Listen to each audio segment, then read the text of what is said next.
Hi everyone. In this week's Employee Spotlight edition, I'm joined by Thomas McGrath, Head of Business Consulting here at Aspira. Thanks for joining me, Thomas. Delighted to be here, Deirdre. Thomas, you joined Aspira initially as Advisory and Resourcing Manager. What is your background? So my background, at a college, I did a degree in electronic engineering and computing. But because I wasn't a very good software engineer, I quickly fell into the role of PM. So my first role out of college was as a trainee or junior project manager with a company called Sapient Corporation based in the States. And then subsequent to that, when I came home again, I spent 15 years as an independent project management contractor, working mostly in financial services and utilities. Two of my contract engagements were through Aspira in the latter years, one with Airgrid and one with Irish Water. And then I came into the team as a permanent employee in January 2020. So I'm a certified PMP, Agile and Change practitioner. And I'd see my specialties as broadly reading and delivering on client requirements, most of the time at least anyway. And you were also committee member for Ireland chapter of PMI for a number of years. What did that involve? Yes, I started in a volunteer committee position as the IT and website support liaison around 2011. And that went on then to become an event manager for the chapter's national conference in the Aviva Stadium in 2016 to an audience of over 300 members. So that was quite a daunting task. And then most recently, I've acted as the director of volunteering. So ultimately, all of those roles are just about serving the members of the chapter and enhancing and promoting the art of project management. And you also mentioned you have a background in change management. What, in your opinion, are the most important characteristics of a good change manager? And I suppose the second part of my question is, how do you overcome change resistance within a project? So for the first part, I'd say communication and the ability to inspire others is critically important. A level of enthusiasm and empathy really does help. You need to be strategically minded and decisive in terms of what it is that you're rolling out in the change. In terms of overcoming resistance, I think what's critical is communication. Common issues that cause resistance to change include fear of the unknown. So and a misunderstanding as to why the change is needed. So the communication really supports the mitigation in those areas. A level of support is also important, making sure that you've agreement up front and ensuring that the support structures are there, even after the change has been adopted, because the change doesn't stop once the change has been implemented. The change is an ongoing thing post delivery. So I think those are some of the, I suppose, approaches to overcoming the resistance to change within any project. Okay. And I imagine training as well forms a big part of that, for individuals knowing how to use the new software or applications. Absolutely. Training, business readiness. We typically do a training needs assessment to ensure that the individual is getting the training required at an individual level as well as at a collective level. So training goes hand in hand with any change engagement. Now, depending on the level of change, the training could be about support, or it could be about something more hands-on in relation to a particular system or a particular integration. So what attracted you to the role of Head of Business Consulting? Well, as I mentioned, having worked as a contractor and having worked through Aspira on a number of engagements, I had that advantage of knowing the culture and the values of the organisation. And most importantly, I also, knew some of the people and had become friendly with them. So that made it a smoother transition in a lot of ways, and into the Head of Business Consulting. And it wasn't without its challenges, of course, but a good fit and one that I've thoroughly enjoyed so far. So you became Head of Business Consulting in January 2020. So that was in the middle of pandemic. So how did that affect your ability to succeed in what you set out to do, to achieve your goals?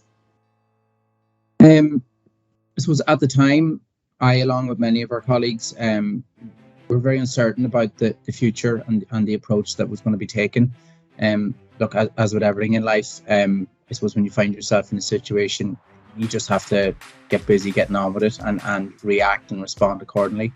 So fortunately for us as a technology company, we were fairly well enabled to react positively. And in hindsight, much of what we do better today is as a result of our adoption to the pandemic.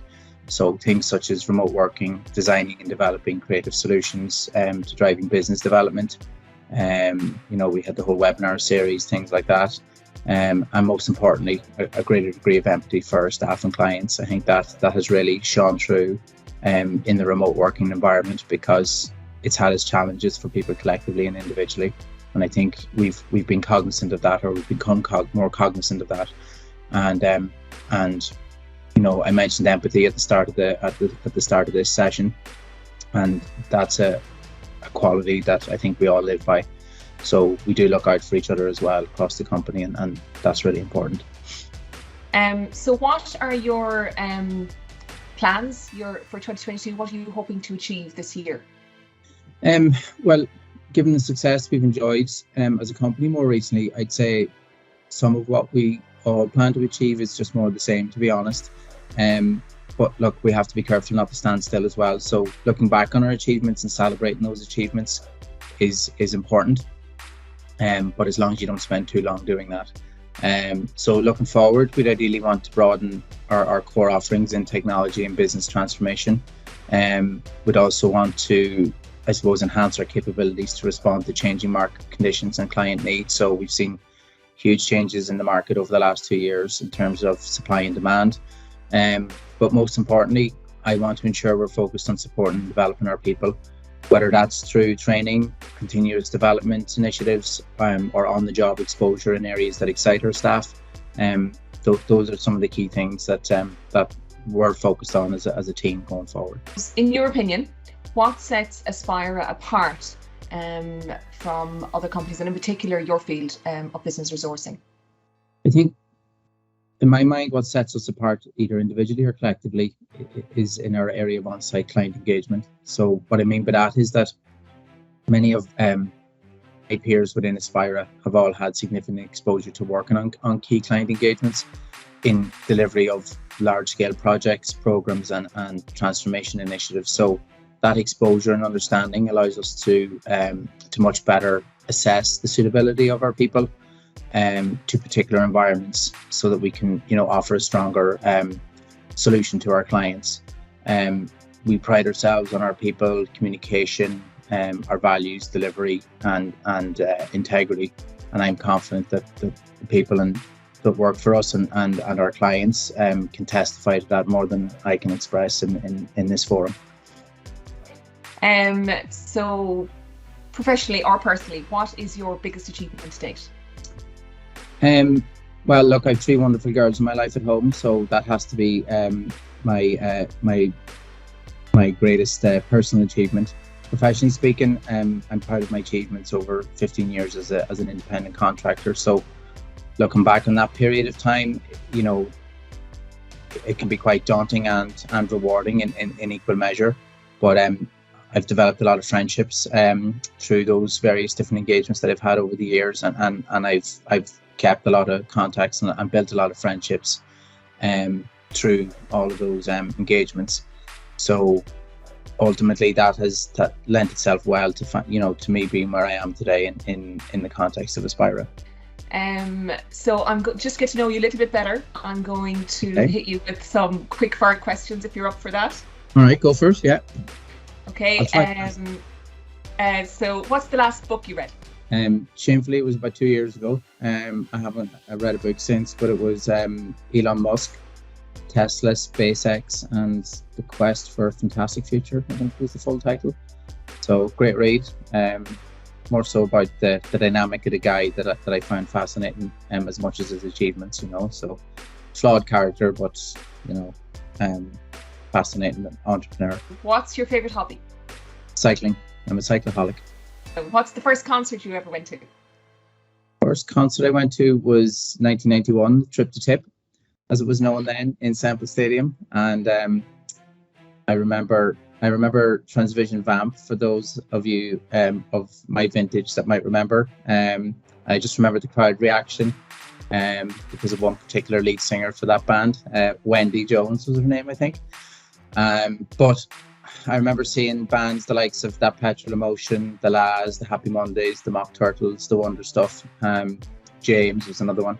And that really shaped my, I suppose, my particular music taste and passion for alternative music, maybe for want of a better term. What's the next place on your travel bucket list?